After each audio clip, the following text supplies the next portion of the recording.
But when it comes to the tensions that we hear about constantly in the news, who do you think will blink first, the US or China?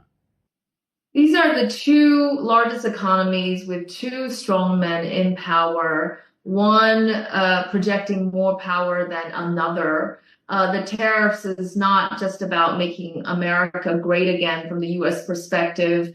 It is why I believe that it is meant to hurt other countries more. So it's not just about absolute power, but relative power. So under those circumstances, given the domestic popular demands, domestic politics, I think that it's very difficult to say. Of course, China thinks that this time it's really the US that has started this.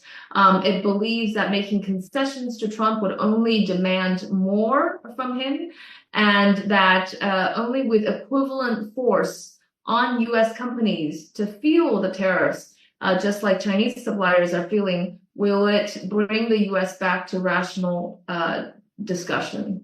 First of all, it's true that China has a trade surplus with the US on goods, especially on basic manufacturing. But the US has also always run a surplus with China on service exports. The things like, financial, tourism, medical, students, etc. But also it exports more high-tech components to China. That doesn't seem like such a bad deal. And in fact, if you really want to lock China into a low-tech, low-value-added, low-margin position, you want to lower the tariffs on China's basic manufacturing rather than make them higher, in which case, what do you think China's going to do?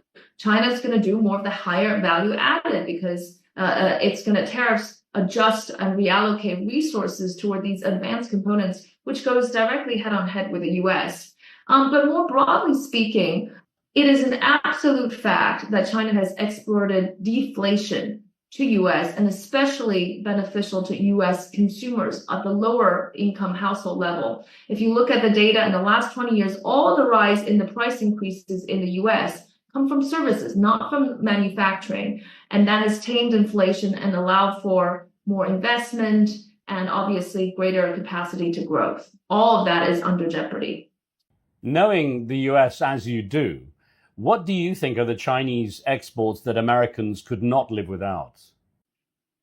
Well, I hate to say this, but I don't really see America making its own textiles and apparels and toys. And even if some of that demand will be filled by Vietnam and Bangladesh, I mean, these are still small economies, and it would look like a pretty bleak Christmas.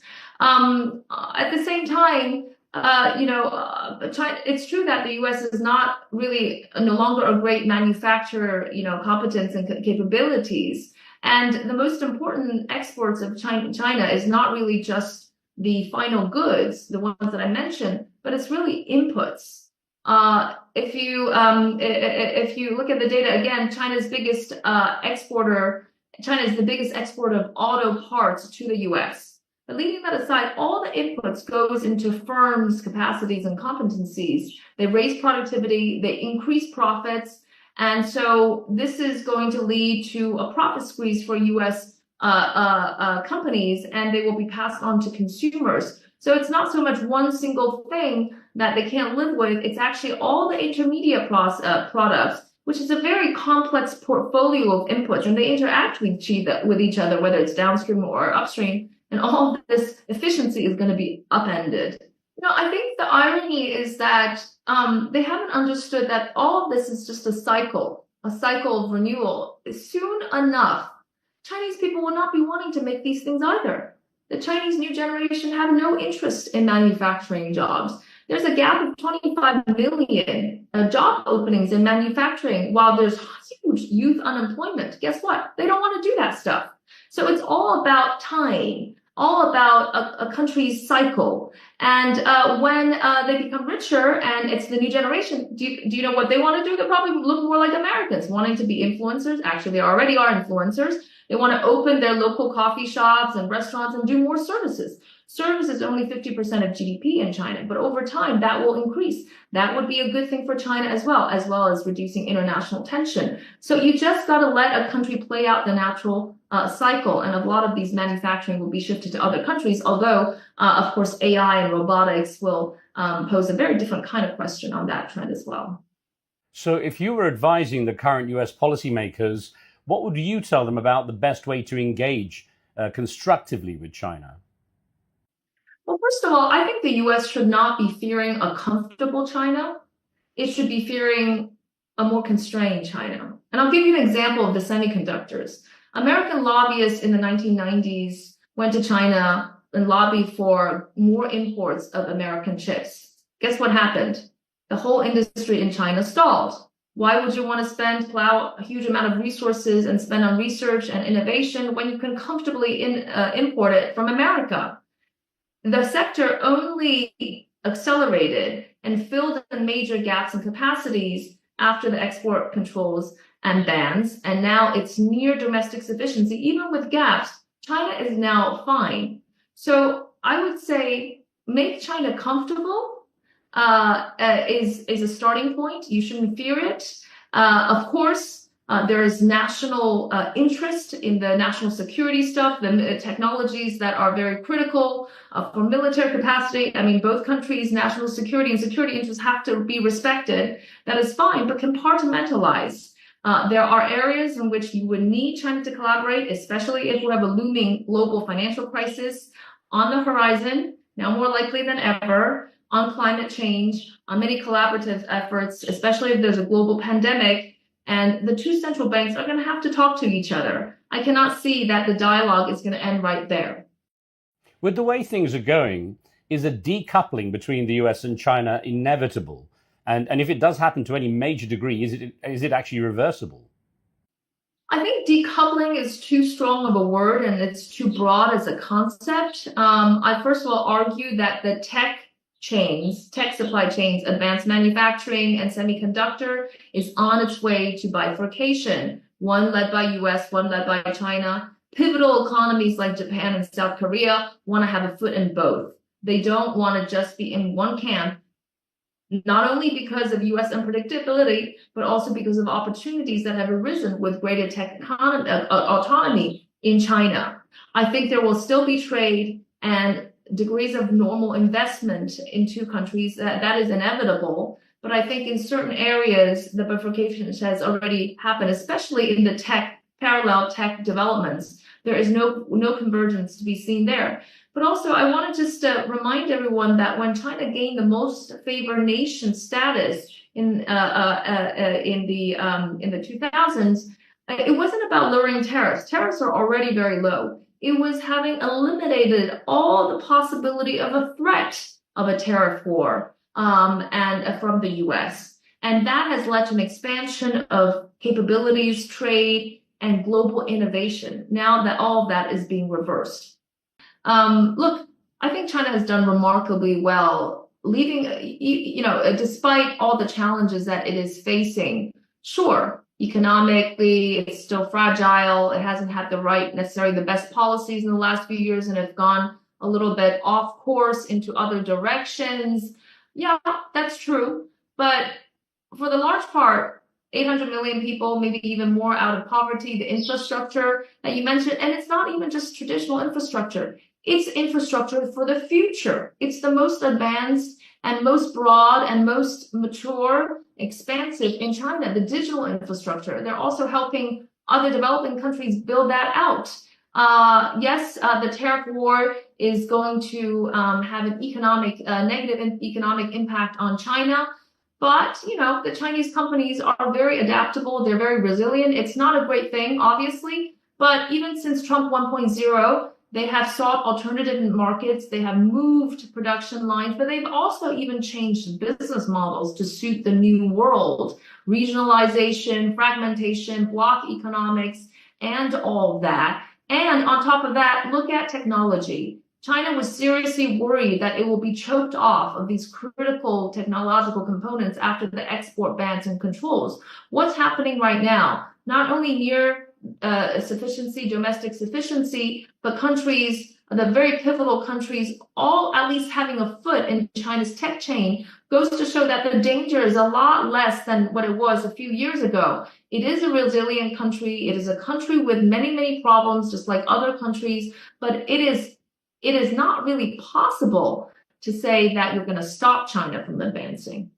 Well, you're absolutely right that the country is quite united in its in the response, in a very strong stance against Trump. They know that the economy will suffer, many companies will suffer, but yet they still have that response, in part because they think that it's the problem that U.S. has triggered, that it's highly destructive, but also will be destructive to the U.S. as well. They believe that, the nation needs to fight. And I think the quote was fight until the end. So the Trump shock, the external threat, has really unified the Chinese people and even given more legitimacy to the leadership, even under certain this kind of economic weak situation. Again, I'm not sure that's what Washington, D.C. is striving to achieve, but also the unintended consequence of all of this, right? Nobody especially the good companies, they don't lie flat, to paraphrase a Chinese saying for giving up. They are more mobilized and more incentivized than ever. But I also believe that just realistically, without any kind of emotional reaction to the noise, they have been preparing for this for a long time. And yes, it is not ideal. And actually, it's really very not ideal for the rest of the world, but they will be fine. So you, from what you know, China actually has been in fairly long-term preparations for the potential of this kind of tariff war. Indeed. Since Trump 1.0, it has actually set off a globalization frenzy among Chinese companies. If you look at the surveys, about 80% of small and large businesses have already thought about or in the midst of implementing a globalization strategy. It really pushed the Chinese companies to think about opening other markets and to change their business models. And again, of course, the biggest effort has really been in technology. The Chinese government has launched what's called an AI Plus program, AI in every single possible sector. This tariff war has also given the government compelling justification to stimulate aggressively, to subsidize strategically, and to pivot into new directions. And it has given the whole nation a reason to sharpen their survival instinct. So it's been a long march. And as you know, the Chinese are very good at long-term planning. And what I find ironic is while Washington, D.C. leverages short-term interest, China is now seen to be an anchor of longer-term stability in the global arena. And of course, it's indirectly an opportunity. You see that now many countries are coming closer to China, including Europe. The trilateral discussion between South Korea, Japan, and China in March 2025 commits to closer engagement in all ways, especially amid the global uncertainties, not to mention the developing world, which sees China as a leader in investments, in trade, and in technology as well. And the DeepSeek moment, really, I want to raise this because a few years ago, we were still debating about peak China. Now it's all about the DeepSeek moment, that despite a gap, China's still at the very forefront of this technological race. And what matters in the end of the pervasiveness of the technology in the economy is affordability, accessibility, and adoptability. And here, China truly has an advantage. Well, Dr. Jin, even if the trade war was resolved tomorrow, what would be the lasting impact on China? I think that what's been done cannot be undone.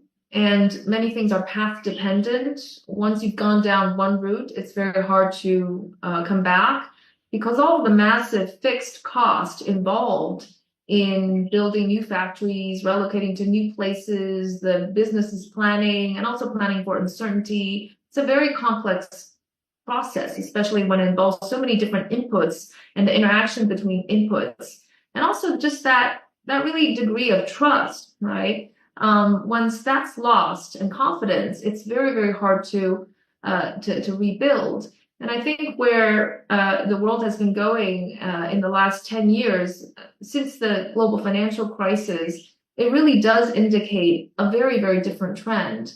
And I see that it's not just an end of a US hegemony or a rise of China, but that it really is the rise of many, many different powers, a distribution of economic opportunities and wealth and technology all around the world.